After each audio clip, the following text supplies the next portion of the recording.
আমাদের চ্যানেলে নতুন নতুন পর্ব গল্প পড়তে ও দেখতে চ্যানেলটি সাবস্ক্রাইব করে রাখুন।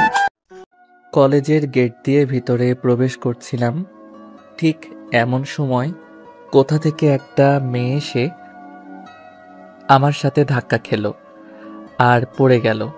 উঠেই ঠাস ঠাস করে 2টা চড় দিল। আমি তো অবাক। ওই ছোট লোকের বাচ্চা, দেখে চলতে পারোস না? আমার কি দোষ? আপনিই তো ধাক্কা দিলেন। আর আপনি আমার মা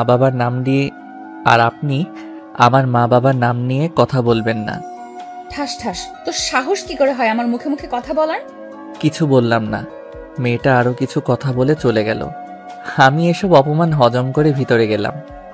চাইলে ওকে উচিত শিক্ষা দিতে পারতাম, কিন্তু তা করলে আমি যে কাজে এসেছি তা করতে প্রবলেম হবে। যাই হোক, আমার পরিচয় দেই। আমি জাহিদ, বাবা একজন বড় বিজনেসম্যান। তারপরও খ্যাত সেজে কলেজে আসার কারণ আছে, তা গল্পের সাথে থাকলে জানতে পারবেন। যে মেয়েটার সাথে ঝগড়া হয়েছে সে দেখতে কিন্তু সেই, তবে অহংকারী বোঝাই যায়। যাই হোক, এখন গল্পে আসি। এরপর কলেজে প্রবেশ করলাম। দেখি কলেজে র্যাগিং চলতেছে। সোজা ক্লাসের দিকে যাব, এমন সময় কেউ ডাক দিল। দেখি কয়েকটা ছেলে দেখে সিনিয়র মনে হয়। ওই ক্ষেত, এদিকে আয়। আমাকে বলছেন? তুই ছাড়া কি এখানে কেউ আর ক্ষেত আছে?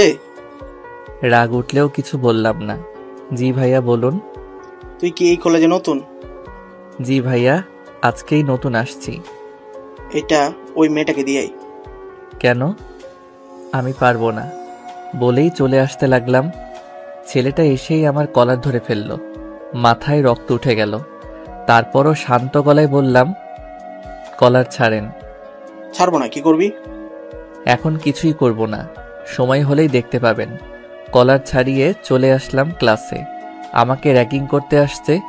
আমার আসল পরিচয় জানলে পায়ের নিচে পড়ে থাকবে। ক্লাসে আসার কিছুক্ষণ পর স্যার আসলো।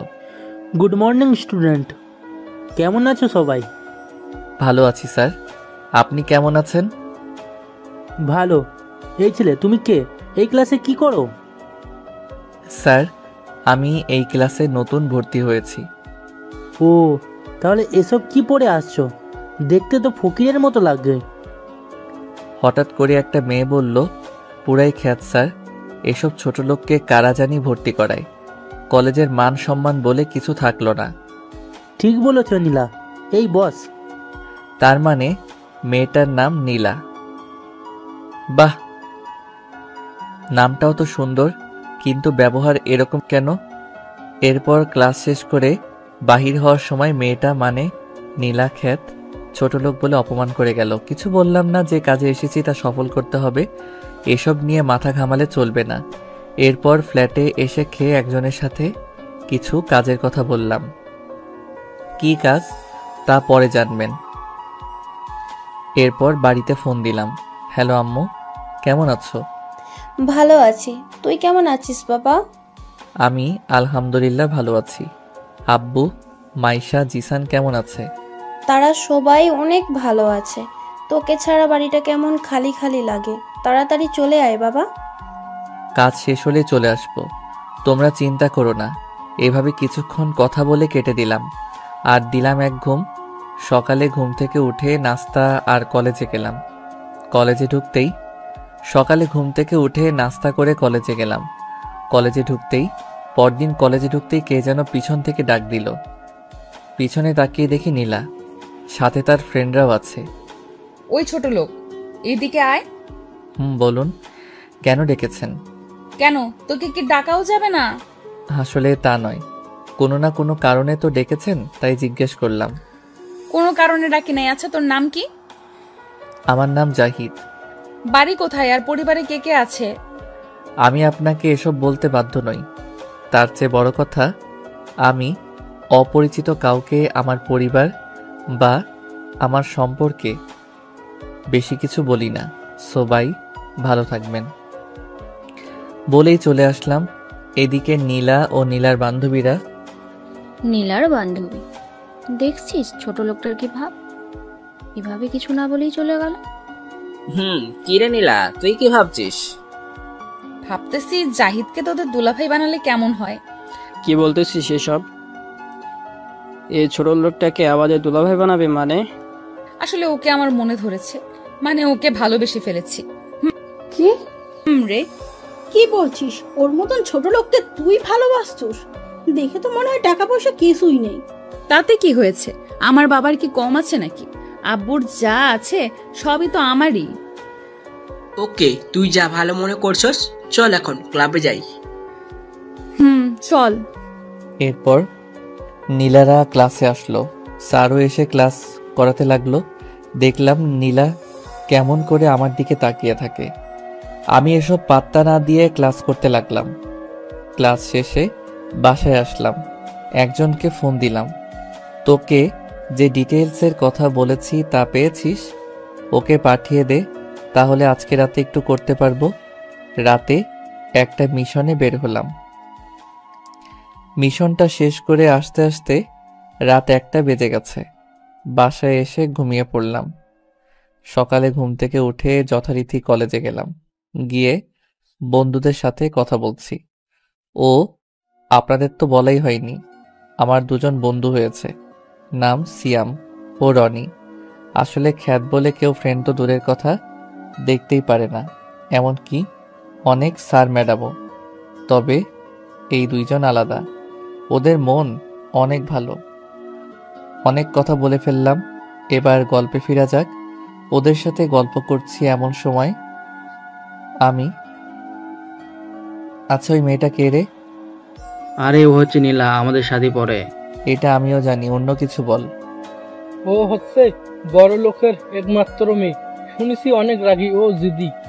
তার চেয়ে বড় কথা হলো ও হচ্ছে এই কলেজের সব সিনিয়র জুনিয়রের, এমনকি অনেক শিক্ষকেরও ক্রাশ। অনেকেই প্রপোজ করেছে, কিন্তু বিনিময়ে 2টা করে থাপ্পড় উপহার হিসেবে পেয়েছি। ও কি বাবার বন্ধু, হঠাৎ ওর কথা জিজ্ঞেস করতেছো কেন? আবার প্রেমে পড়ে গেলে না তো? আরে তেমন কিছু না, এমনি জিজ্ঞেস করলাম আর কি। বুঝি, তবে প্রেমে পড়লেও কোনো লাভ হবে না মনে হয়। ও তো কাউকে পাত্তাই দেয় না। কচু বুঝোস। চল এখন ক্লাসে। আপনারা ভাবছেন কেন ওদের আর কিছু বললাম না, তাই তো? আসলেও আমি সত্যি ওকে ভালোবেসে ফেলেছি, সেই প্রথম দেখায়। ভেবে রেখেছি আমার কাজটা শেষ করে ওকে বলবো। প্রপোজে রাজি হলে তো হলো, না হলে আব্বুকে দিয়ে বিয়ের প্রস্তাব পাঠাবো। আব্বুকে দিয়ে পাঠালে তারা মনে করবে না, অবশ্যই আমি শিওর। তাই বলি, প্রপোজে রাজি হলে ভালো, না হলে আরো ভালো, ডাইরেক্ট বিয়ে। কি মজা, তাই না? এ মা, আপনাদের তো বলে দিয়েছি, আপনারা আবার ওকে বলে দিয়েন না, ঠিক আছে? তাহলে গল্পে ফিরি। সবাই ক্লাস মিলে ক্লাস করে কিছুক্ষণ আড্ডা দিলাম। তারপর বাসায় এসে বাড়িতে ফোন দিয়ে কিছুক্ষণ কথা বলে কেটে দিলাম। কালকে ডিটেলসগুলো থেকে জানতে পারলাম যে কাজের মাস্টার মাইন্ডের ডান হাত নাকি আমাদের কলেজেই পড়ে। কাজটা তাহলে আরেকটু সহজ হলো। ছবি যেহেতু আছে তাহলে সহজেই চিনতে পারবো। তবে এখন কিছুই বুঝতে দেওয়া যাবে না, আগে মাস্টার মাইন্ডকে সেটা বাহির করতে হবে। আশা করি খুব তাড়াতাড়ি পারবো। পরদিন কলেজের উদ্দেশ্যে রওনা দিলাম। কলেজে পৌঁছে বন্ধুদের কাছে যাব এমন সময় কেউ একজন ডাক দিল। সেদিকে তাকাতেই পরদিন কলেজের উদ্দেশ্যে রওনা দিলাম। কলেজে পৌঁছে বন্ধুদের কাছে যাব এমন সময় কেউ একজন ডাক দিল। সেদিকে তাকাতেই দেখতে পেলাম কিছু ছেলে দাঁড়িয়ে আছে। আপনারা কি ভাবছেন নীলা? হা হা, আমার পাঠক পাঠিকারা ঢস খাইছে। তুই কি এই কলেজে নতুন? ছেলেটার কাছে যেতেই এটা ওই মেয়েটাকে দিয়াই। জাহিদ, পারবো না, আপনারটা আপনি দিয়ে আসেন। টাস, তোর আমার মুখে মুখে কথা বলার সাহস হয় কিভাবে? তুই জানিস আমি কে? শালা, আমি কে সেটা জানার পর তুই এখানেই প্যান্ট ভিজিয়ে ফেলবি? আসছে বড় বড় কথা বলতে। ধর, এটা দিয়ে আসবি নাকি আরেকটা দিব? কিছু বললাম। চিঠিটা নিয়ে গিয়ে ওই মেয়েটার কাছে গেলাম, গিয়ে তাকে দিলাম। মেয়েটা চিঠিটা পড়েই, তোর সাহস হয় কি করে আমাকে লাভ লেটার দেওয়ার? বিশ্বাস করুন এটা আমি দেই নাই, একজন ভাইয়া বলছে আপনাকে দিতে। মিথ্যে বলার আর জায়গা পাস না। একে তো দোষ করছো, সাথে আরেকজনের দোষ দিতেছস। কলেজের সবাই আমাদের দিকে তাকিয়ে ফ্রিতে সিনেমা দেখছে, এর মধ্যেই ওই ছেলেগুলো এখানে চলে এসেছে। কিরে সীমা, এখানে কি হয়েছে? দেখ না, ও আমাকে লাভ লেটার দেয়। কি? ওর এত বড় সাহস তোকে লাভ লেটার দে? আজকে ওকে আমরা শেষ করে দেব। এসেই কি? আপনি তো আমাকে বললেন ওইটা এনাকে দিতে। কি বললি? তোকে তো আজ বললেই দিল মাইর। চাইলে আমি একাই সব কয়টাকে পিটিয়ে সোজা করে দিতে পারি, কিন্তু এইটা করলে সবার মনে সন্দেহ জাগতে পারে। আর আমার কাজটা যতটা সহজ হয়েছে তার চেয়েও বেশি কঠিন হয়ে যেতে পারে, তাই কোনো প্রতিবাদ করলাম না। মারার পর ছেলেগুলো চলে গেল, আর মেয়েটা বলে গেল, আমি জানি তোর কোনো দোষ নেই, তারপরও কেন মারলাম জানোস? যাতে কেউ আমাকে প্রপোজ করার সাহস না পায়। আমার মাথাটা কেমন যেন ঘোরাচ্ছে, হঠাৎ করেই পড়ে গেলাম, আর কিছু মনে নেই। জ্ঞান ফিরতেই দেখি আমি হাসপাতালে ভর্তি। কিভাবে আসলাম, কে আনলো, কিছুই বুঝতেছি না। একটু পর দেখলাম বন্ধুরা আসলো। তাহলে এরাই আমাকে এখানে এনেছে। কে রে, কেমন লাগছে এখন? ভালো। আমাকে এখানে কে আনছে? আমরাই আনছি, সাথে আরও একজন ছিল। তুই মাথায় আঘাত পেয়েছিলি, সেন্সলেস হয়ে গেছিস। আরেকজন কে ছিল? তোর সাথে দেখা করতে আসলে দেখবি। সরি দোষ, আমরা তোকে সাহায্য করতে পারলাম না। আমরা জানি তুই কিছু করস ন, শুধু তোকে মারছে। আরে ওটা কোনো ব্যাপার না। আচ্ছা ছেলেগুলো কে একটু বলবি? আসল ছেলেটার নাম রকি, এখানকার একজন বড় নেতা ছেলে, তাই কেউ কিছু বলতে পারে না। অনেকেই বিনা দোষে মারছে। ও, আর ওই মেয়েটা হচ্ছে সীমা, বাবা এখানকার এমপি, কলেজের সবচেয়ে অহংকারী মেয়ে, রাকিব ফ্রেন্ড। আমার মনে হয় ওরা ইচ্ছে করে এসব করেছে। ও তাই নাকি? ওদের সব কয়টাকে তো আমি দেখেই নিব। কি দেখে নিবি? ওদের সাথে লাগতে যাবি না, ওরা অনেক ভয়ঙ্কর। হা হা, তোরা জানিস না ওরা আমার কাছে চুনোপুটি মাত্র। কি বলছো এসব? পরেই দেখতে পাবি, এখন এসব বাদ দে। ওরা আরো কিছুক্ষণ কথা বলে বাহিরে গেল ডাক্তারের সাথে কথা বলতে। তারপর কেউ একজন ভিতরে প্রবেশ করলো। আমি তো সেদিকে ফিরে তাকাতেই অবাক, কারণ সে আর কেউ না, সে হলো। ওরা আরো কিছুক্ষণ কথা বলে বাহিরে গেল ডাক্তারের সাথে কথা বলতে। তারপর কেউ একজন ভিতরে প্রবেশ করলো। আমি তো সেদিকে ফিরে তাকাতেই অবাক, কারণ সে আর কেউ না, সে হলো আপনারা ঠিকই ধরেছেন, সে হলো নীলা। এইবার আর আপনাদের ডস খাওয়াইলাম না। আমি তাকে দেখে কিছুটা অবাক। সে আমার কাছে আসলো। কেমন লাগছে এখন? জি ভালো। আপনি এখানে কি করে? আসলে আমি ওদের সাথে তোমাকে এখানে নিয়ে আসছি। ও থ্যাঙ্কস এসবের জন্য। আরে থ্যাঙ্কস দিতে হবে না, এটা তো আমার কর্তব্য। জাহিদ, আমাকে ক্ষমা করে দাও। আসলে আমি তোমার সাথে অনেক খারাপ ব্যবহার করছি, তাই প্লিজ ক্ষমা করে দাও। কেন ক্ষমা করব? হারে কি করছেন? আমি তো ওসব অনেক আগেই ভুলে গেছি, ক্ষমা চাইতে হবে না। সত্যি তুমি আমাকে ক্ষমা করে দিয়েছো? আরে বাবা সত্যি। এভাবে ওর সাথে কিছুক্ষণ কথা বলে ওকে বাড়িতে পাঠিয়ে দিলাম। ও এখন যাইতে চাইছিল না, জোর করে পাঠালাম। তারপর হাসপাতাল থেকে বাড়িতে আসলাম। 5 দিন পর কলেজে গেলাম। 3 দিনে সুস্থ হয়ে গেছিলাম, কিন্তু কিছু কাজ থাকার কারণে কলেজে যেতে পারি নাই, তাই আজকে যাচ্ছি। কলেজে গিয়ে দেখলাম সীমা আর রকিরা একসাথে বসে হাসাহাসি করতেছে।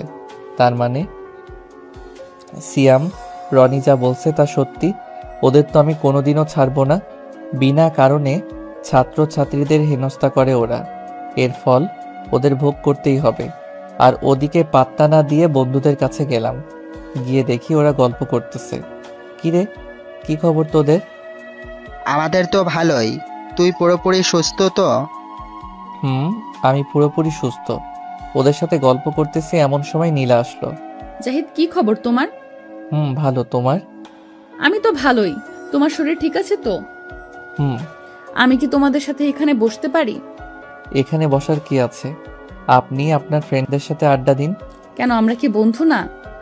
না, আমরা কোনোদিন বন্ধুত্ব করেছি বলে তো আমার মনে হয় না। এখন করলে প্রবলেম কোথায়? আমি মেয়েদের সাথে বন্ধুত্ব করি না। আমার সাথে করো প্লিজ। আরও অনেকের সাথে এরকম করেছে। ওকে, আরে এত করে বলছে যখন কর, কোনো প্রবলেম নাই। ওকে, আজ থেকে আমরা বন্ধু। মনে মনে তো আমি অনেক অনেক খুশি। ওকে। এরপর সবার সাথে কিছুক্ষণ কথা বলে ক্লাসে গেলাম। দেখতে দেখতে ক্লাসও শেষ হলো। ক্লাস শেষে বাইরে আসার পর রকিদের সাথে দেখা। কিরে, তুই এখনো এই কলেজে? দেখতেই তো পাচ্ছেন। আমি তো ভাবছিলাম ওই ধোলাইয়ের পর আর এই কলেজের দিকে মুখ দিবে না। কলেজের দিকে মুখ না দেওয়ার কি আছে? এখানে সবারই পড়ালেখার অধিকার আছে, সো শুধু শুধু এখান থেকে চলে যাব কেন?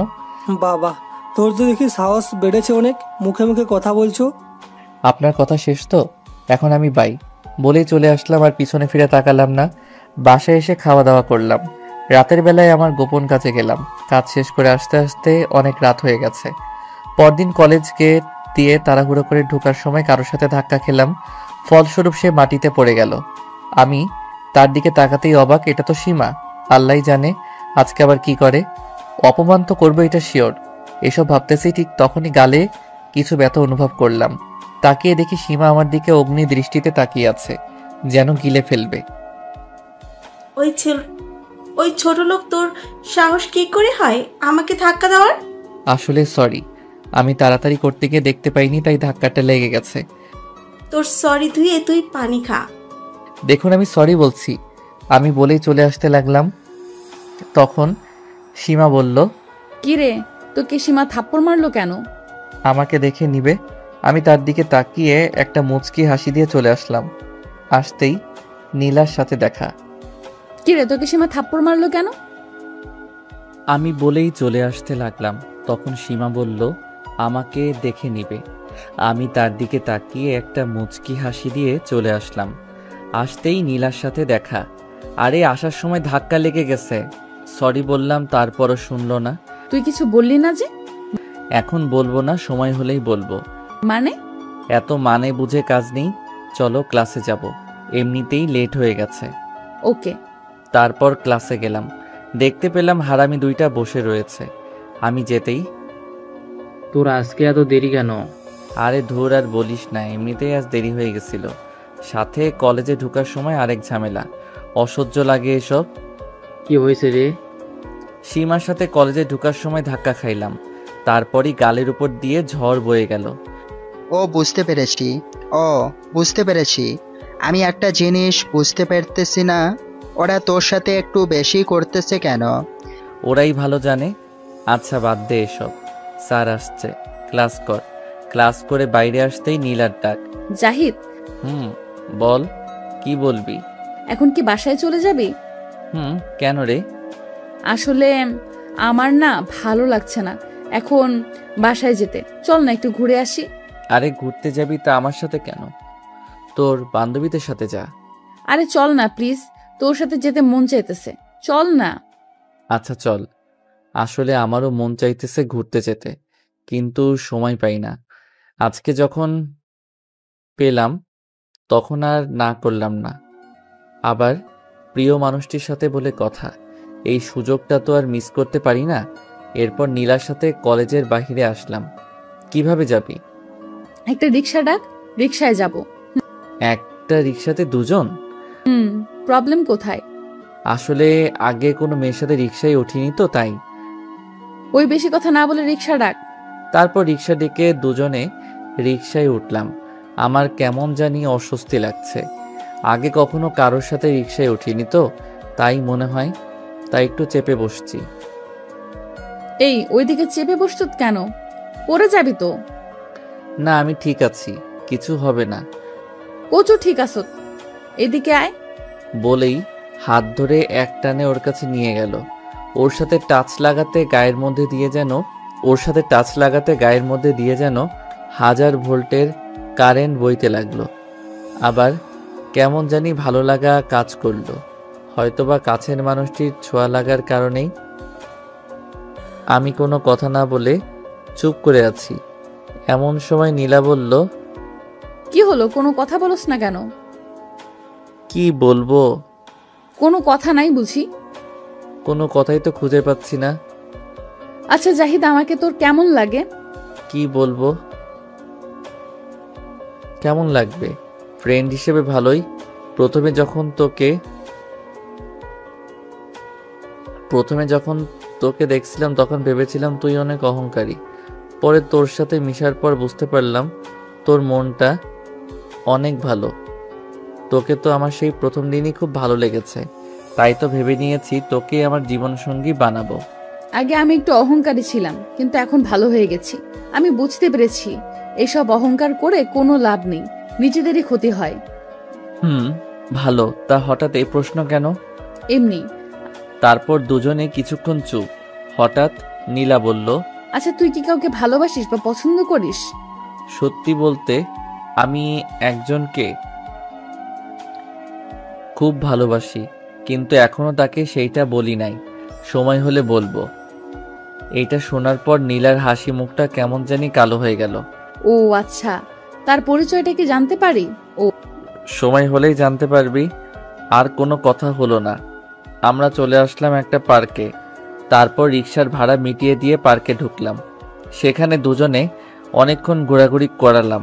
পাশাপাশি আরও কিছু জায়গায় গেলাম, ফুচকা খেলাম, রেস্টুরেন্টে গিয়ে লাঞ্চ করলাম দুজনে। নীলার মনটা খারাপ ছিল কিছুটা, অনেক ঘোরাঘুরি করলাম দুজনে। বলতে গেলে দিনটা আমার কাছে স্বপ্নের মতো কাটছে। প্রিয় মানুষটার সাথে ঘুরতে কার না ভালো লাগে, আমারও লাগছে। ঘোরাঘুরি শেষে নীলাকে বিদায় দিয়ে বাসায় আসলাম। আস্তে আস্তে সন্ধ্যা হয়ে গেছে, তাই সেদিন রাতে আর খেলাম না। অনেক ক্লান্ত ছিলাম, তাই ঘুমিয়ে পড়লাম। সকালে বলতে গেলে দিনটা আমার কাছে স্বপ্নের মতো কাটছে। প্রিয় মানুষটার সাথে ঘুরতে কার না ভালো লাগে, আমারও লাগছে। ঘোরাঘুরি শেষে নীলাকে বিদায় দিয়ে বাসায় আসলাম। আস্তে আস্তে সন্ধ্যা হয়ে গেছে, তাই সেদিন রাতে আর খেলাম না। অনেক ক্লান্ত ছিলাম, তাই ঘুমিয়ে পড়লাম। সকালে কলেজে গেলাম। যাওয়ার পর বন্ধুদের কাছে যাইতেছি, এমন সময় কলেজের কয়েকজন বড় ভাই সামনে আসলো। তুই তো এই কলেজে নতুন, তাই না? কেন, কিছু বলবেন নাকি? না, তোর নীলার সাথে এত কথা কিসের? সেটা কি আপনাকে বলতে হবে নাকি? তুই আর নীলার সাথে কথা বলবি না। আমি আপনার কথা শুনবো কেন? কারণ আমি নীলাকে পছন্দ করি। হাহা, তাই? তা নীলা কি আপনাকে পছন্দ করে? সেটা তোকে জানতে হবে না। তাহলে আমিও তো আপনার কথা শুনবো না। So bye. ওই দাঁড়া। আবার কি বলবেন? তুই আমার কথা শুনবি কিনা বল। বললাম না আমি আপনার কথা শুনতে বাধ্য নই। কি বললি তুই? এমন সময় সেখানে নীলার আগমন। কিরে জাহিদ, তুই এখানে দাঁড়িয়ে এইসব ছেঁচড়ার সাথে কি করস? তা ভাই, আপনারা কি সত্যিই ছেঁচড়া? ওরা সবাই চুপ করে রইল। এমন সময়, ওই জাহিদ চল ক্লাসে যাই। চলো। আসি ভাইয়ারা, ভালো থাকবেন বলে ওদের চোখ টিপ দিয়ে মুচকি হেসে চলে গেলাম। তারপর আমরা ক্লাস করে যথারীতি বাসায় চলে গেলাম। এইভাবেই কেটে গেল এক সপ্তাহ। কলেজ, বন্ধুদের সাথে আড্ডা, নীলার সাথে ঘুরে বেড়ানো, পার্কে যাওয়া, রিক্সায় চড়া, লাঞ্চ করা ইত্যাদির মাধ্যমে ভালোই কাটলো এই 7টা দিন। এখন নীলাকে আরো বেশি ভালোবেসে ফেলেছি। আমার মনে হয় নীলাও আমাকে ভালোবাসে, কারণ সে আমাকে অনেক কেয়ার করে, যত্ন নেয়। আর হ্যাঁ, এখানে আমি যে কাজে এসেছি সেইটাও প্রায় শেষের দিকে। এই কাজের মাস্টার মাইন্ডকে সেটাও আমি জানতে পেরে গেছি। আর কিছু কাজ রয়েছে, তারপরে তাদের মুখোশ সবার সামনে খুলে ফেলবো। যাই হোক, গল্পে আসি। বসে বসে ফেসবুকে বন্ধুদের সাথে চ্যাট করছি। এমন সময় নীলার ফোন। কিরে, কি করস? এই তো একটু ফেসবুকে ঢুকলাম। তুই কি করস? আমি শুয়ে আছি। তা খাওয়া দাওয়া করেছিস? তুই? আমিও করেছি। আরো কিছুক্ষণ কথা বলে কেটে দিলাম। তারপর দিলাম এক ঘুমে রাত কাবার। সকালে কলেজে গেলাম, গিয়ে বন্ধুদের সাথে আড্ডা দিয়ে ক্লাসে গেলাম। ক্লাস করে নীলাকে বিদায় দিয়ে তাড়াতাড়ি কলেজের বাহিরে যেতে লাগলাম। তাড়াতাড়ি যাওয়ার কারণ হলো খুব আর্জেন্ট একটা কাজ আছে। একজন লোক ফোন দিয়েছিল, তাড়াহুড়ো করে বেরোতে যাব। এমন সময় কারোর সাথে ধাক্কা খেলাম। তাকিয়ে দেখি একটা মেয়ে। আপনি যেই হন না কেন তাতে আমার কিছু আসে যায় না। ধাক্কা দেওয়ার জন্য সরি। আরে আমি সরি বলছি তো, আসলে আমার আর্জেন্ট কাজ আছে, তাই তাড়াতাড়ি করতে গিয়ে ধাক্কা লেগে গেছে। এখন আমাকে যেতে দিন প্লিজ। ঠাস ঠাস। ওই সেমরি, তোকে বলছি না আমার জরুরি কাজ আছে, তারপরে এমন করছিস কেন? আর ধাক্কা দেওয়ার জন্য সরি বললাম তো, বলেই চলে আসতে লাগলাম। আসলে কাজটা বেশি জরুরি, তাই দেরি হয়ে যাওয়ার কারণে মাথা গরম হয়ে গেছে, তাই থাপ্পড় মেরে দিছি। আসার সময় মেয়েটা বলল আমাকে দেখে নিবে, আমি তার কথায় পাত্তা না দিয়ে চলে আসলাম। বাহিরে এসে তাড়াতাড়ি কাজটা শেষ করলাম, যদিও একটু লেট হয়ে গিয়েছিল ওই মেয়েটার কারণে। কাজ শেষ করে বাসায় চলে গেলাম। গিয়ে খাওয়া দাওয়া করলাম, বাড়িতে ফোন দিয়ে কথা বললাম। এরপর নীলা ফোন দিল। কি করস? এই তো তোর সাথে কথা বলি। তুই? আমিও তোর সাথে কথা বলি। তো খাওয়া দাওয়া করছত? মাত্র করলাম। তুই করছত? আমি আরো আগেই করছি। আচ্ছা, আজকে কলেজে একটা মেয়ে দেখলাম তোকে থাপ্পড় মারলো, কেন মারছে? এই রে, এই মেয়ে আবার কখন ওইটা দেখে ফেললো? আরে ওইটা কোনো ব্যাপার না, আসলে ওর সাথে ধাক্কা লাগছিল, তাই আরো কিছুক্ষণ কথা বলে কেটে দিলাম। তারপর ভাবতে লাগলাম কলেজের কথা। মেয়েটাকে থাপ্পড় মারা উচিত হয় নাই, ধাক্কাটা তো আমিই দিছিলাম। কি করব, আমার দেরি হয়ে যেতেছিল, তাই থাপ্পড় মেরে দিছি। থাক, কালকে গিয়ে আবার সরি বলে দিব। এখন ঘুম পাচ্ছে, ঘুম যাই। দিলাম এক ঘুম। পরদিন আরো কিছুক্ষণ কথা বলে কেটে দিলাম। তারপর ভাবতে লাগলাম কলেজের কথা। মেয়েটাকে থাপ্পড় মারা উচিত হয়নি, ধাক্কাটা তো আমি দিছিলাম। কি করব, আমার দেরি হয়ে যেতেছিল, তাই থাপ্পড় মেরে দিছি। থাক, কালকে গিয়ে আবার সরি বলে দিব। এখন ঘুম পাচ্ছে, ঘুম যাই। দিলাম এক ঘুম। পরদিন কলেজে গেলাম, গিয়ে দেখি সিয়াম আর রনি আড্ডা দিতেছে। আমিও গেলাম। হ্যালো গাইস, কি খবর তোমাদের? ভালোই। তোর? ভালো। এরপর ওদের সাথে আরো কিছুক্ষণ কথা বলার পর নীলার সাথে দেখা করতে গেলাম। গিয়ে দেখলাম নীলা তার বান্ধবীদের সাথে আড্ডা দিতেছে। সেখানে একটু অবাক হলাম, কারণ সেখানে কালকের ওই মেয়েটাও আছে। মেয়েটার দিকে তাকাতেই দেখি মেয়েটা আমার দিকে রাগী দৃষ্টিতে তাকিয়ে আছে। নীলা? ও জাহিদ, তুমি দাঁড়াও, আমি আসতেছি। নীলা ওর বান্ধবীদের বলল তোরা থাক, আমি যাই, এই বলে আমার কাছে আসলো। এরপর নীলার সাথে একটু কলেজ মাঠে ঘুরলাম। তারপর নীলাকে বললাম, আচ্ছা নীলা, আজকে তোমাদের সাথে একটা নতুন মেয়ে এসেছে দেখলাম, ওইটা কে? ও হচ্ছে রিয়া, এই কলেজের প্রিন্সিপালের মেয়ে। ও তাই তো বললি, এত দেমাগ কিসের? কি করেছে ও? আরে না, তেমন কিছু না। এই, তুই আবার ওর প্রেমে টেমে পড়ে গেলি না তো? পড়লে প্রবলেম কোথায়? কি বললি কুত্তা, তোকে আজ আমি মেরেই ফেলবো। এ মা, এ তো পুরাই রেগে ফায়ার হয়ে আছেন। ওইটা তো বলা ভুল করলাম। আরে ছাড় ছাড়, কি করছিস? সবাই দেখছে তো। নীলা এবার একটু শান্ত হলো। তুই যে বললি তুই ওর প্রেমে পড়ে গেছিস। আরে তুই কাঁদছিস কেন? আমি তো জাস্ট মজা করলাম। এমনি এইসব বিষয় নিয়ে কেউ মজা করে? আমি তো সত্যিই ভাবছিলাম। হয়েছে, চল এখন ক্লাসে যাই। চল। এরপর দুজনে ক্লাসে গেলাম, দুজনে ক্লাস করলাম।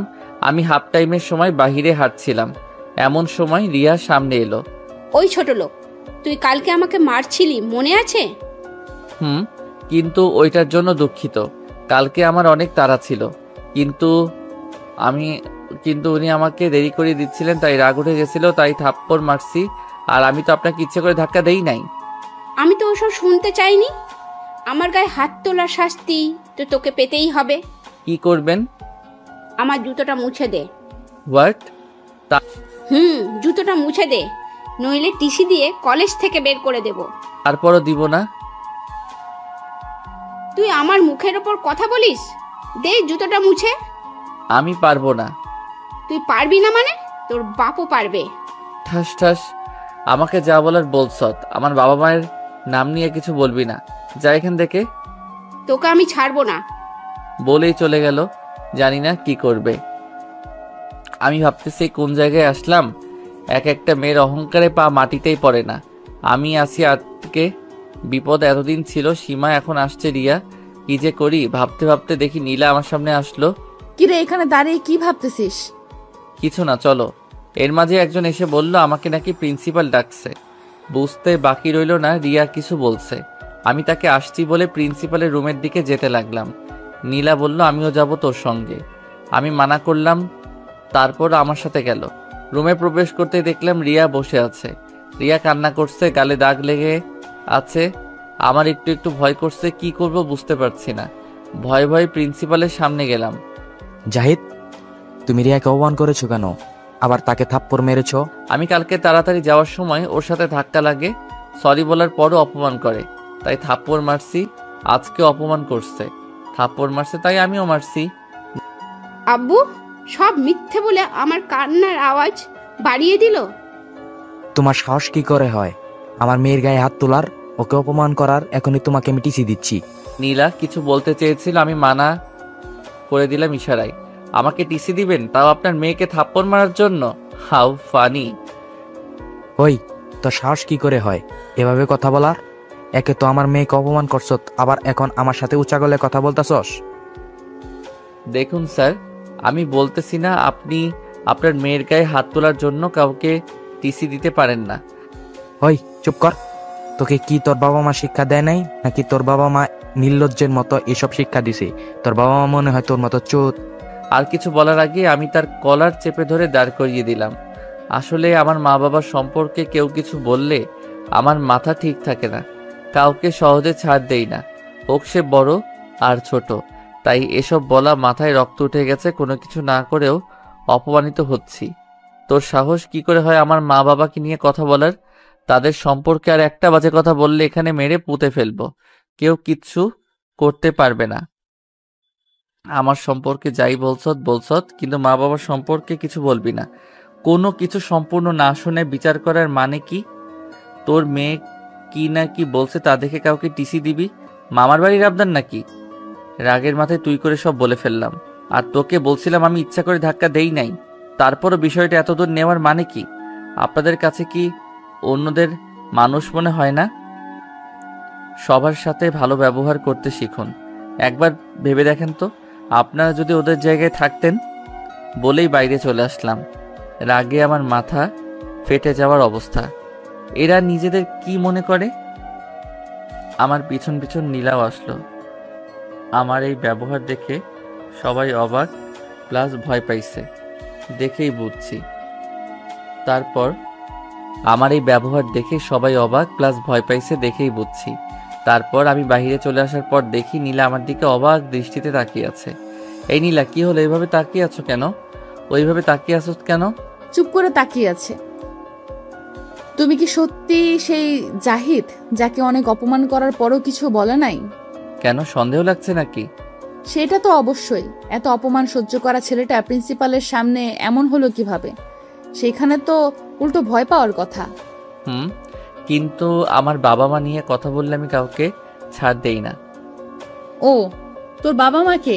তাদের পরিচয় কি? কোথায় থাকে? সময় হলেই জানতে পারবি। এখন আমি যাই। এই বলে আমি ওখান থেকে চলে আসলাম। আর নীলা মনে মনে ভাবতেছে এই জাহিদকে, কি তার পরিচয়? যখনই ওকে ওর বাবা মা পরিবার বা কিছু জিজ্ঞেস করলে এড়িয়ে যায়। কোনো না কোনো রহস্য তো অবশ্যই আছে। এদিকে প্রিন্সিপাল স্যার ও রিয়া এখনো ঘোরের মধ্যে আছে। প্রিন্সিপাল স্যার ভাবতেছে কে এই ছেলে, আমার সাথে এইভাবে কথা বলার সাহস তো কোনো ছাত্রের হবে না। এই ছেলের নিশ্চয়ই অন্য কোনো পরিচয় আছে। রিয়া ভাবতেছে এই ছেলেটা কে, আব্বুর সাথে এইভাবে কথা বলল? আর ও তো ঠিকই বলেছে, আমি তোর সাথে প্রথমে খারাপ ব্যবহার করছি, ওর বাবা মা নিয়ে কথা বলছি, তাই ও আমাকে থাপ্পড় মারছে। ওর সাথে এসব করা আমার একদম ঠিক হয় নাই। কালকেই ওর কাছে সরি বলতে হবে। আর এদিকে আমি বাড়িতে এসে খাবার খেয়ে দিলাম এক ঘুম। এভাবেই কেটে গেল দিনটা। পরদিন কলেজে গিয়ে আড্ডা দিতেছি, এমন সময় রিয়া ডাক দিল। জাহিদ, কি হয়েছে? তুমি আমাকে ডাকছো কেন? একটু আসবে? তোমার সাথে আমার কথা আছে। পারবো না। বলতে হলে এখানে বলেন। প্লিজ একটু আসো। কেন আবার? তোমার আব্রুর কাছে বলবে নাকি অন্য কোনো ধান্দা? তেমন কিছু না, প্লিজ একটু আসো। কোনো খারাপ ব্যবহার করব না। ওকে। তারপর আমি ওদের কাছে বলে রিয়ার কাছে গেলাম। সরি। কেন?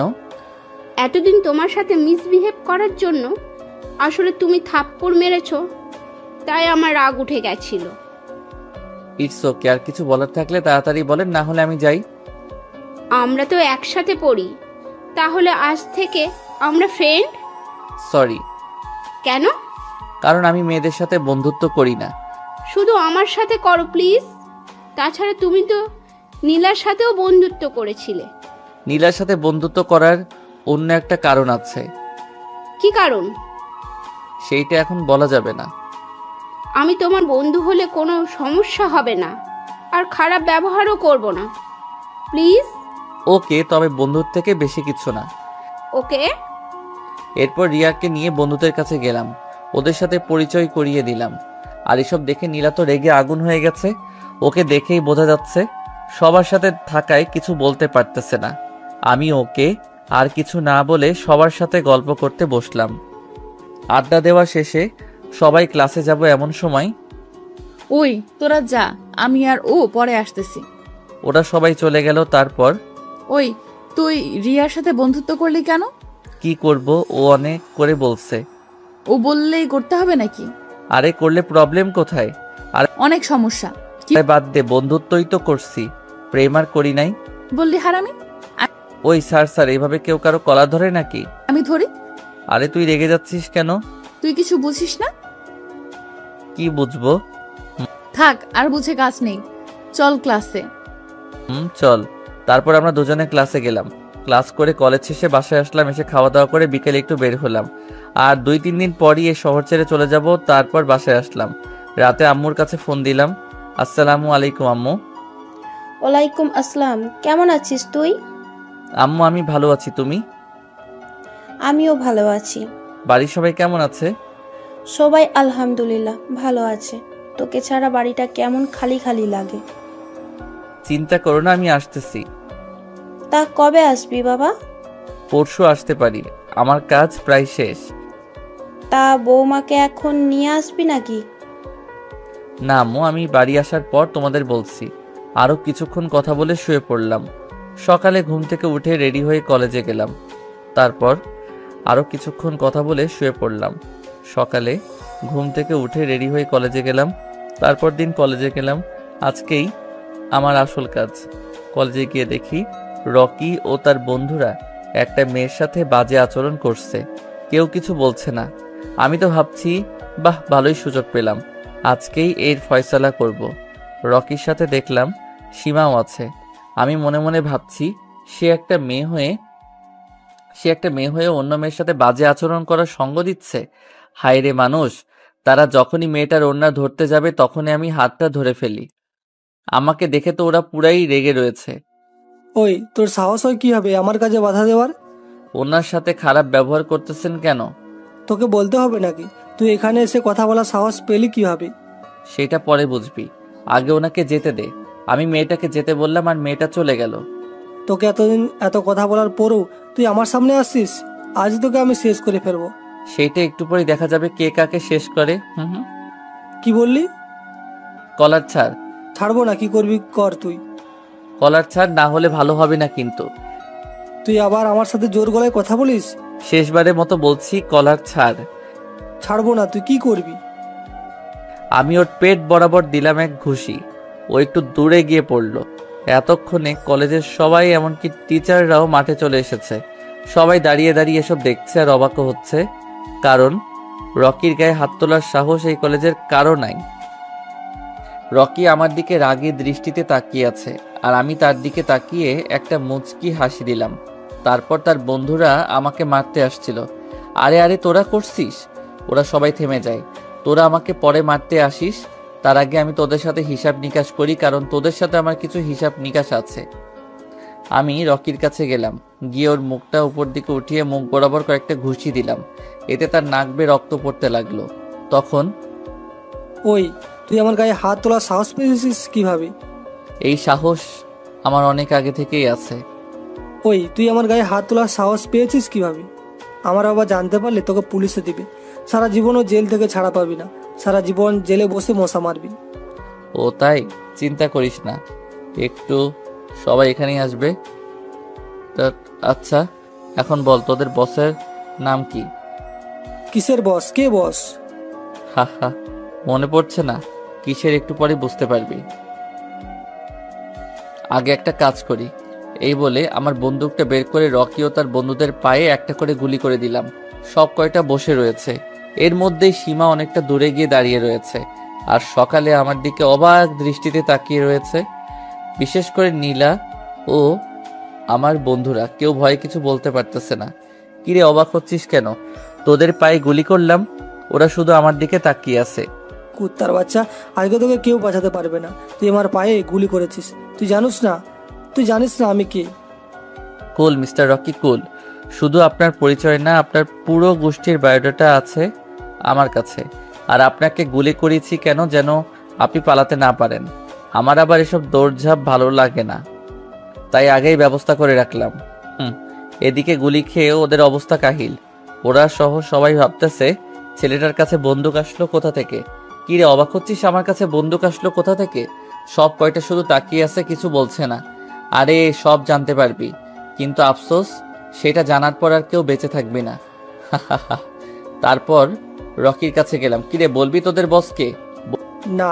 বলে ফেল, তোরা কেউ বাঁচবি না। আমাদের মেরে ফেললেও বলবো না। ওকে তাহলে আমি বলি। তাদের লিডার এখানকার কমিশনার, ওর কথাতেই তোরা ড্রাগ সাপ্লাই দিস, এম আই রাইট?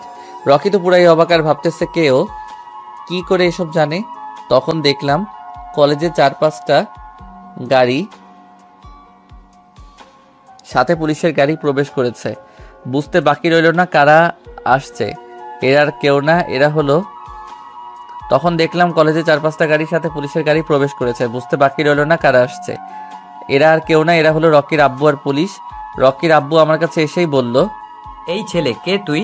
তোর সাহস কি করে হয় আমার ছেলের গায়ে হাত তোলার? আবার গুলিও করছিস? তোর কি জানের মায়া নেই? আরে আমার জান নিয়ে পরে ভাবিস, আগে তোর আর তোর ছেলের কথা ভাব। তুই আমাকে ভয় দেখাস? আমার তো রাগ উঠে গেল। সোজা আমার কলার ছাড়িয়ে ওনার কলার ধরে নিয়ে গিয়ে সাথে ধাক্কা দিয়ে ফেলে দিলাম। পুলিশরা সহ সবাই অবাক, একটা ছেলে কিভাবে সাহস পায় এত বড় নেতার কলার ধরার। তুই আমার কলার ধরে অনেক বড় ভুল করেছিস। তখন কয়েকজন পুলিশ আমাকে ধরতে আসলো। তুই জানিস কার গায়ে হাত তুলেছিস? জেলে নিয়ে গিয়ে এমন উত্তম মাধ্যম দিব না, নিজের নাম পর্যন্ত ভুলে যাবি। আমি একটা মুচকি হাসি দিলাম। তখনই সবাই দেখলো 4টা হেলিকপ্টার ও নিচে দিয়ে 5টা গাড়ি এসেছে। সবাই ভাবতেছে এখন আবার কে আসলো। আসলে এগুলি সবই আমার দলের। গাড়িতে করে এখানকার কমিশনারকে আনা হয়েছে, কারণ সেই হলো রকিদের বস। এরা এখানে ড্রাগসের ব্যবসা করে আর অনেক ধরনের খারাপ কাজ করে। এদের শেষ করার জন্যই আমার এখানে আসা। যদিও এটা আমার দলের যে কাউকে পাঠালেই শেষ করতে পারতো, কিন্তু আমার আরও একটা কাজ ছিল, সেইটা পরে জানতে পারবেন। এতদিন আমি এদের সকল আস্তানা ধ্বংস করছি, তাই আজকে কাজটা পুরোপুরি কমপ্লিট করে ফেলবো। তারপর হেলিকপ্টারগুলো মাঠে ল্যান্ড করলো, গাড়িগুলো থামলো আর আসল অপরাধীকে নামিয়ে আমার কাছে নিয়ে আসলো। হেলিকপ্টার থেকে কয়েকজন নামলো আর একজন এসে আমাকে আমার কোটটা পরিয়ে দিল। এরপর এসব গাড়ি থেকে 50 জনের মতো লোক নামলো, সবার হাতেই অস্ত্র। আমি এবার রকি আর কমিশনারের সামনে গেলাম। গিয়ে রকিকে বললাম, কিরে তোর বসকে তো ধরে আনলাম, আমাকে কিছু করবি না? ওরা সকলে ভয় পেয়ে গেছে। তখন ওই তুই আমাকে এনারে ধরে আনছস কেন? ওই তোরা একে গ্রেপ্তার করছস না কেন? ওরা গ্রেপ্তার করতে আসলে ওদের প্রাণটাও যাবে তো ওদের সাথে। আব্বু, তোমার এত ক্ষমতা, তুমি কিছু করতেছো না কেন? তখনই রকির আব্বুর মোবাইলে ফোন আসে। আরে শরীফ সাহেব, আপনি আপনার ফোনটাকে ধরুন, পরে আমাকে কি করবেন না হয়। ফোনে কথা বলার পর তার ফোনটা হাত থেকে পড়ে যায়। হা, কোথায় গেল আপনার ক্ষমতা? আপনার ছেলে সব ধরনের অপরাধ করার পরও আপনি তাকে কিছু করেননি। আপনার ক্ষমতার জোরে আপনার ছেলে অপরাধ করে যাচ্ছে, তাই আপনার এই ক্ষমতাটাই আমি কেড়ে নিলাম। ওনার মুখ দিয়ে আর কথা বেরোচ্ছে না। আর কমিশনার, তোকে বলছি, তোর কাজ হচ্ছে দেশকে রক্ষা করা, আর তুই কিনা দেশের মধ্যে অবৈধ জিনিসের ব্যবসা করিস। কে তুই? আমি তো আমার পরিচয় দিবই, তার আগে শোন, এই কয়দিনে তোর যত অবৈধ আস্থানা, তোর লোকজন সহ সব আমি ধ্বংস করেছি। তোদের ড্রাগসের ব্যবসা আমি এই কয়দিনে বন্ধ করেছি। আজকে তোদের শেষ করে দিব আমি। কে তুই? কি তোর পরিচয়? এসব কিভাবে জানোস? আমার পরিচয় জানার এত আগ্রহ? আচ্ছা শোন, তোরা টাইগার গ্রুপের নাম শুনেছিস? সবাই একসাথে তারা দেশ থেকে সব ধরনের খারাপ কাজ দূর করার জন্য কাজ করে। আর আমি হলাম সেই গ্যাংয়ের লিডার, টাইগার। এটা শোনার পর ওখানে যারা ছিল সবাই 2 কদম পিছিয়ে যায়। তারা যেন মৃত্যুকে চোখের সামনে দেখতে পাচ্ছে। এদিকে অপরাধীদের অবস্থা আরো ভয়াবহ। কিরে, আমার পরিচয় শুনেছিস? আর তোদের শেষ করার জন্যই আমার এখানে আসা।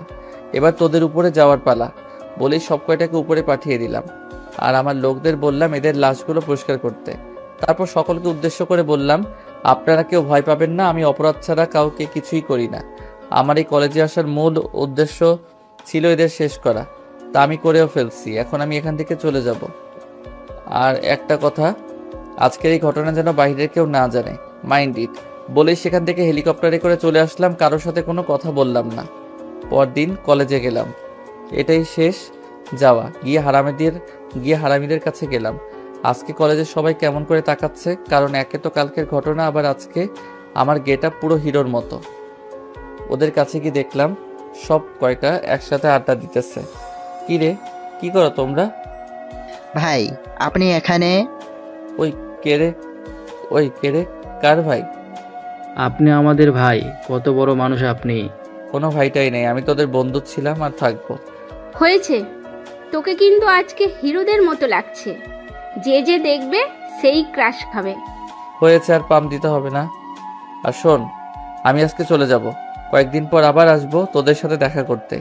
এরপর আরো কিছুক্ষণ আড্ডা দিয়ে নীলার সাথে দেখা করলাম। নীলা, আমি এখান থেকে চলে যাব। সত্যি চলে যাবি? না গেলে হয় না? না রে, চলে যেতে হবে। অনেক দিন আম্মু আব্বুদের থেকে দূরে আছি। ও আচ্ছা, তোমাকে আমার কিছু বলার আছে। বল। এইখানে না, ওদিকটায় চলো। তারপর আমরা ওই দিকে গেলাম।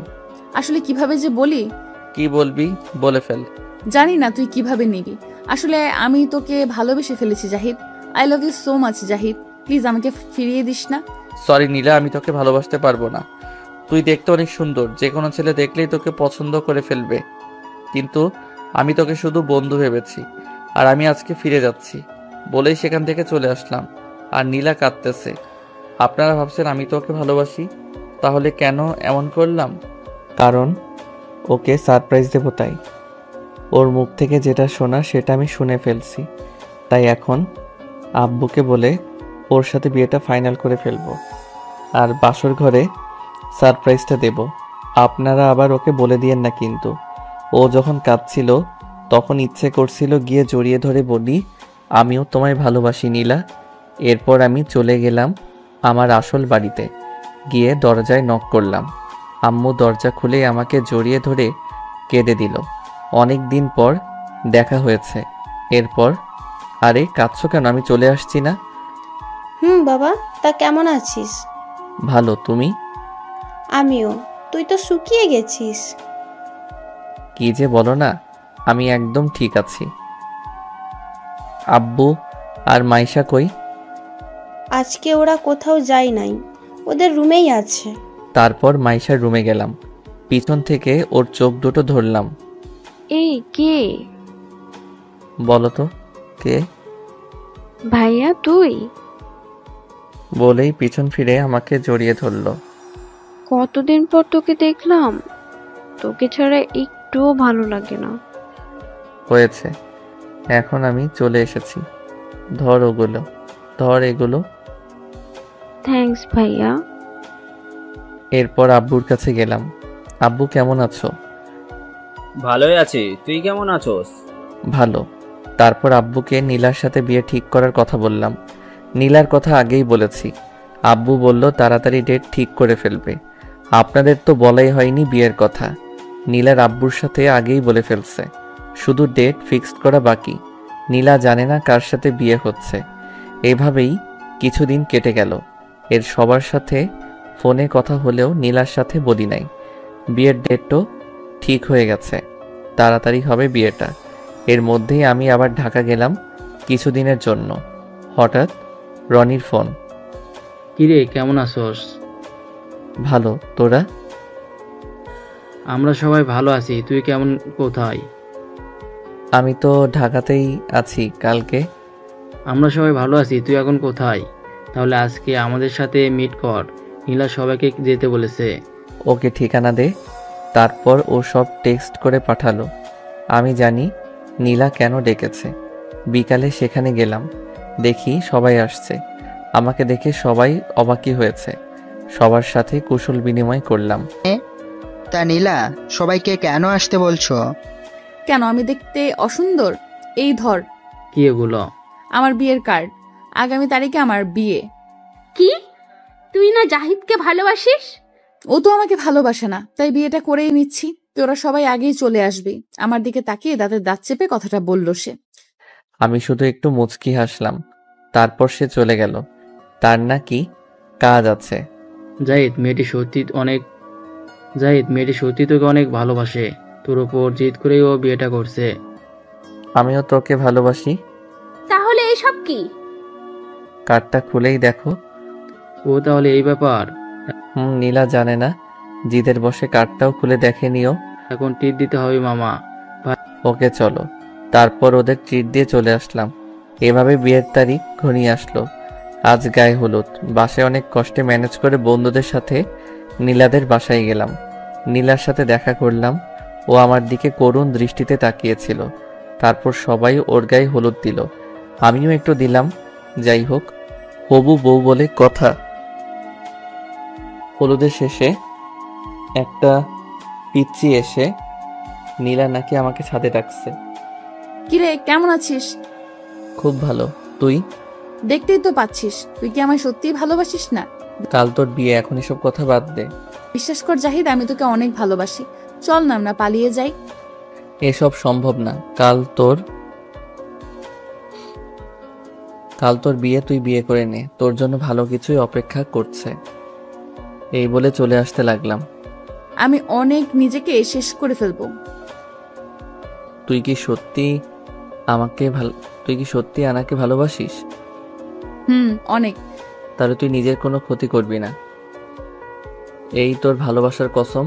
আর আমি কালকে তোর বিয়েতে আসতে পারবো না। আমার একটা কাজ আছে। বাই। এরপর দেখলাম নীলা কেঁদে দিয়েছে। অনেক খারাপ লাগছে। ইচ্ছে করছে ওকে গিয়ে জড়িয়ে ধরে সব বলে দেই, কিন্তু এখন করব আর মাত্র একদিন। কালকেই সব ঠিক হয়ে যাবে। তারপর সোজা বাসায় আসলাম। আমার গায়ে হলুদ হলো। পরদিন বিয়ের দিন রেডি হয়ে বিয়ে সবাই মিলে নীলাদের বাড়িতে গেলাম। গেটের ঝামেলা মিটিয়ে বাড়িতে প্রবেশ করলাম। তারপর বিয়েটা সম্পূর্ণ হলো। সব আয়োজন এমনভাবে করছি যাতে নীলা বুঝতেই না পারে। ছাদে দাঁড়িয়ে আছি। জাহিদ, রুমে যাস না কেন? নীলা একা একা বসে আছে। ভাই, বিড়ালটা ভালোভাবে মারিস। দেখিস আবার, তোকে দেখার পরেও কিন্তু পুরো ফায়ার হয়ে থাকবে। পরে দেখা যাবে বিড়াল ওকে মেরে বসে আছে। তারপর ওরা রুমের সামনে নিয়ে আসলো। ঢুকতে ভয় করছিল। জানি না আমাকে দেখার পর ও কি রকম রিয়্যাক্ট করবে। তারপর 100 গ্রাম সাহস নিয়ে রুমে ঢুকলাম। শুনেছি বাসর রাতে বউ নাকি স্বামীকে সালাম করে, কিন্তু আমার বউ তো করলো না। থাক, ওর সামনে যেতেই ওর একটা ছুরি বের করলো। দেখুন, আপনি আমাকে স্পর্শ করার চেষ্টা করবেন না। আমি একজনকে ভালোবাসি। শুধুমাত্র বাবার কথায় আর ওর উপর রাগ করে আপনাকে বিয়ে করেছি। আপনাকে আমি স্বামী হিসেবে মানতে পারবো না। বলতে বলতে কেঁদে দিল। মেয়েটা একটু বেশি ইমোশনাল, কিন্তু আমাকে যে স্বামী হিসেবে মানতেই হবে, না হলে জোর করে সব আদায় করব। জোর করলে ভালো হবে না কিন্তু। কি ভালো হবে না সোনা? বলেই ওর হাতটা ধরে টান দিয়ে বুকের মধ্যে নিয়ে আসলাম। ও মুখ তুলে আমার দিকে তাকাতেই অবাক। তুমি এখানে? আমি থাকবো না তো কে থাকবে বাবু? আমার স্বামী কোথায়? আমিই তো তোমার স্বামী। সারপ্রাইজটা কেমন লাগলো জান? খুব খারাপ। তুমি আমাকে অনেক কষ্ট দিয়েছো। তুমি আমার সাথে কথা বলবে না। সে কি, তোমাকে পাওয়ার জন্য তোমাদের কলেজে পর্যন্ত ভর্তি হলাম, আর তুমি বলছো তোমার সাথে কথা বলতে না? মানে? তোমাকে একটা পার্টিতে দেখে আমার ভালো লাগে, তাই তোমাকে পাওয়ার জন্যই আমি তোমাদের কলেজে ভর্তি হয়েছিলাম। তাহলে আমাকে কষ্ট দিলে কেন? তোমাকে পরীক্ষা করলাম আমাকে সত্যি ভালোবাসো কিনা। ও, চলো 2 রাকাত নফল নামাজ পড়ে আসি। তারপর নামাজ পড়লাম। জান একটু আদর করো না? একদম না ফাজিল। তুমি আমাকে অনেক কষ্ট দিয়েছো, তাই আজকে কি?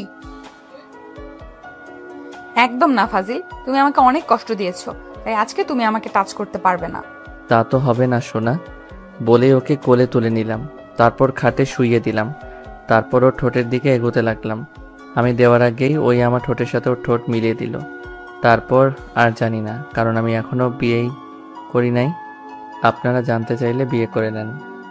হা হা হা। হ্যালো বন্ধুরা, এই গল্পটা কেমন লাগলো অবশ্যই কমেন্ট করে জানাবেন। আর যারা আশিক প্রিয়াঙ্কার ভয়েসের গল্প পেতে এখনও চ্যানেলটিকে সাবস্ক্রাইব করেননি, তারা অবশ্যই চ্যানেলটি সাবস্ক্রাইব করে রাখবেন। আল্লাহ হাফেজ।